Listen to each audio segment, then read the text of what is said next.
Hi hello అందరికీ నమస్కారం. Welcome back to my channel dear రాస్ వరల్డ్. నేను దీప్తి. ఈ రోజు మనం ఈజీగా చేసుకోబోయే బ్రేక్ఫాస్ట్ అయితే చూపిస్తానండి. నా ప్రీవియస్ వీడియో మీరు చూసారంటే నేను బియ్యపు నూక కంది నూక ఎలా చేయాలో చూపించాను కదా. సో ఆ బియ్యపు నూకతో దోశ కానీ ఉప్మాలు కానీ ఏదైనా చేసుకోవచ్చు అని చెప్పాను కదా.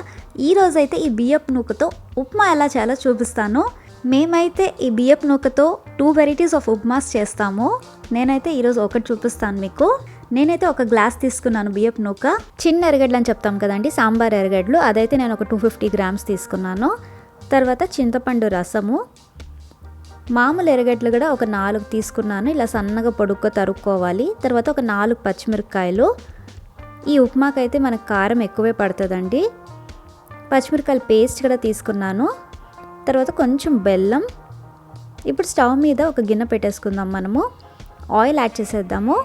ఆయిల్ ఒక 3 to 4 టేబుల్ స్పూన్స్ పడుతుంది. ఇంతకీ నేను ఈ బ్రేక్ఫాస్ట్ పేరైతే చెప్పలేదండి, పులుసు ఉప్మా అంటాం మేమైతే. ఎందుకంటే చింతపండు పులుసు యాడ్ చేస్తాం కాబట్టి పులుసు ఉప్మా అని చెప్తాము. ఆయిల్ హీట్ ఎక్కాక ఆవాలు యాడ్ చేశాను. తర్వాత జీలకర్ర యాడ్ చేసుకుందాము. చెప్పాను కదండి, ముందుగా మీరైతే బియ్యపు నూక చేసి పెట్టేసుకుంటే ఉప్మా ఈజీగా 10 minutesలో చేసేయచ్చు. నా ప్రీవియస్ వీడియో మీరు చూడలేదంటే బియ్యపు నూక ఎలా చేయాలి అనేది నేను లింక్ అయితే డిస్క్రిప్షన్లో ఇస్తాను. Just check it out. శనగబ్యాడలు యాడ్ చేసుకుందాము. ఉద్దిపప్పు కూడా యాడ్ చేసుకుందాము.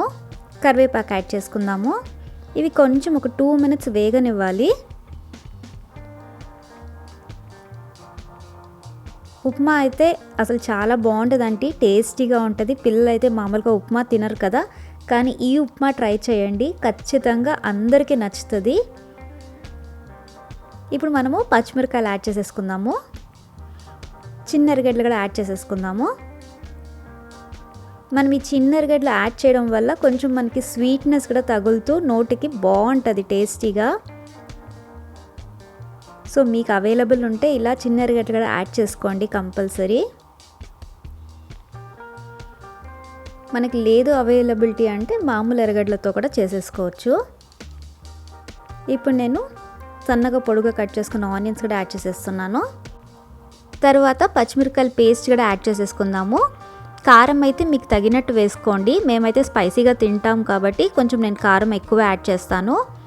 మనకి ఈ ఉప్మాకి ఎస్పెషల్లీ కారం ఎక్కువే పడుతుంది. ఇలా పేస్ట్ చేసుకుంటే మనకి కారం బాగా పడుతుందండి ఉప్మాలో. సో ఒక 2 minutes to 3 minutes వేయించాలి. మనకి ఆనియన్స్ కలర్ అనేది మారుతుంది.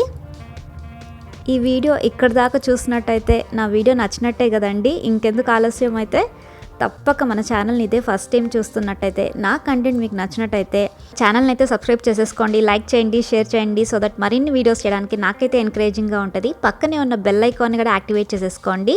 నేను వీడియోస్ పెట్టగానే మీకు నోటిఫికేషన్స్ అయితే వచ్చేస్తాయి. వేగిపోయినాయండి ఆనియన్స్. సో మనము చింతపండు రసం యాడ్ చేసేద్దాము. 1 గ్లాస్ రవ్వ తీసుకున్నానండి. ఆ 1 గ్లాస్ రవ్వకి 1:3 రేషియోలో మనం వాటర్ యాడ్ చేయాలి. నేను చింతపండు రసం ఒక 2 glasses యాడ్ చేసేసి 1 glass ఆఫ్ వాటర్ యాడ్ చేస్తున్నాను. ఇదేనండి ప్రపోర్షను. 1 గ్లాస్ రవ్వకి 3 glasses ఆఫ్ వాటర్ యాడ్ చేయాలి మనము.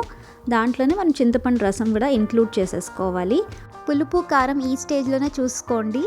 మీకు ఏమైనా తక్కువ అనిపిస్తే కన్నా పులుపు లేకపోతే కారం అయితే పచ్చిమిరపకాయల పేస్ట్ యాడ్ చేసేసుకోవచ్చు. నేను కల్లుప్పు తర్వాత పసుపు యాడ్ చేశాను.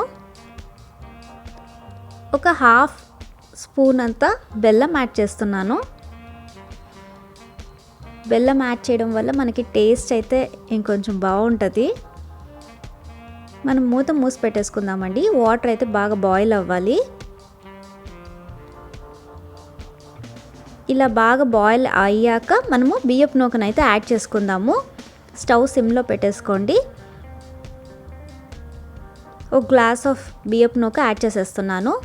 మనం కలుపుతూ మెల్లగా వేసుకోవాలి, లేకపోతే ఉంటలు కట్టేస్తాయి. ఇలా బాగా మిక్స్ చేసుకున్నాక మనం మూత పెట్టేసుకుందామండి. సిమ్లో పెట్టే బాయిల్ చేయాలండి, అప్పుడే రవ్వ బాగా బాయిల్ అవుతుంది.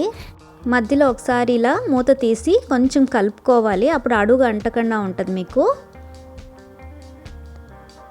ఒకసారి బాగా ఇలా మిక్స్ చేసేసుకొని ఇంకా కొంచెం వాటర్ అంతా ఎవాపరేట్ అవ్వాలండి. ఉప్మా అయితే డ్రైగా వచ్చేస్తుంది. సో ఒకసారి మిక్స్ చేసేసుకొని మళ్ళీ మూత పెట్టేసుకుందాము. చూడండి 2 మినిట్స్ తర్వాత ఉప్మా అయితే రెడీ అయిపోయింది. చాలా పొడి పొడిగా వచ్చేసింది కదా, చాలా టేస్టీగా కూడా ఉంటుందండి. ఈ ఉప్మా వేడిగానే కాదు చల్లారిపోయినా కూడా చాలా బాగుంటుంది టేస్ట్. ఇలా సిమ్లో పెట్టి బాయిల్ చేయడం వల్ల మనకి కింద ఒక లేయర్ లాగా ఫామ్ అవుతుందండి, అది చెక్క అంటాము. అది కూడా తినడానికి చాలా టేస్టీగా ఉంటుంది. ఎస్పెషల్లీ జర్నీస్కి మేము ఈ ఉప్మా చేసుకుంటామండి. మార్నింగ్ టు నైట్ వరకు ఉప్మా అయితే పాడవదు, టేస్టీగా కూడా ఉంటుంది. డెఫినెట్గా మీరు కూడా ఈ ఉప్మాని ట్రై చేయండి, పుల్లగా కారంగా టేస్టీగా ఉంటుంది. Thanks for watching. Like, comment, share and subscribe to my channel. See you soon. Bye bye.